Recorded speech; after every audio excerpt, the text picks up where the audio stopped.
Selain setuju dengan aturan ganjil genap permanen di kawasan Puncak yang rencananya akan ditetapkan oleh pemerintah pusat, Bupati Bogor Adi Yasin bersama Bupati Cianjur Herman Suherman sepakat menggunakan jalur Puncak 2 untuk mengatasi kemacetan di Puncak. Dari hasil pertemuan kali ini, kedua bupati beda wilayah ini sepakat jalur Puncak 2 untuk jangka panjangnya dapat mengatasi masalah kemacetan di Puncak.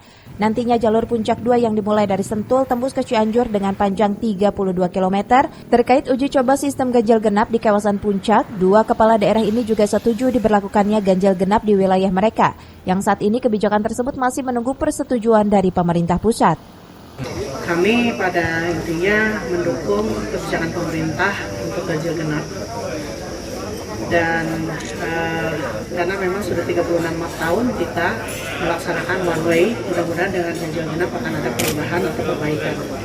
Tapi ketika kami lihat realitanya masih juga ada kemacetan ya dengan diberlakukan ganjil genap, saya kira kita perlu solusi yang lain, bahwa solusi untuk kemacetan Puncak adalah Puncak 2.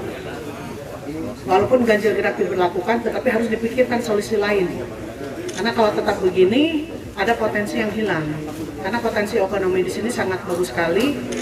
Di sini adalah area wisata, dari mulai Gadog sampai Cianjur itu adalah lokasi-lokasi wisata yang tentunya butuh perhatian khusus bagi kedua daerah ini.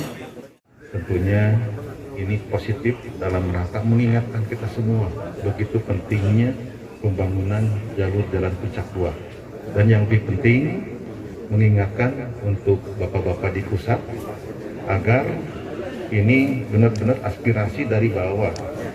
Ini bottom up yang sangat perlu.